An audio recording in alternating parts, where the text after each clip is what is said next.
Cho tại em rồi lên sao đây? Bắt đầu tới thể loại chơi dơ rồi đó. Làm sao đây?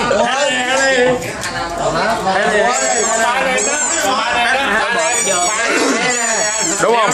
Hồi nãy em ý kiến ngoài nào có người vào đây chuyển chỗ ở đây. nếu chưa Nhưng mà kệ đó. Phải vô uổng nhá. Lỡ rồi giết luôn đi. Giết luôn đi. Lỡ giết luôn đi. Thành vô. Thành vô. không có rượu mà trốn dính à. Nhiều quá luôn nha.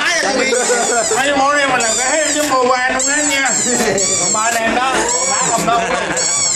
Không, nói chứ uống cái dòng sâu đó cũng có cái lợi hại nha, đá không à. Mai về viêm họng chết luôn á.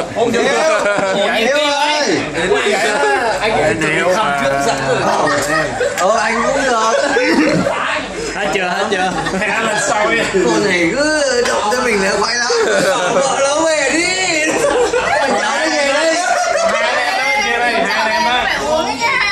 Còn lại thằng Hiếu đó. Tôi bảo vợ nó về đi.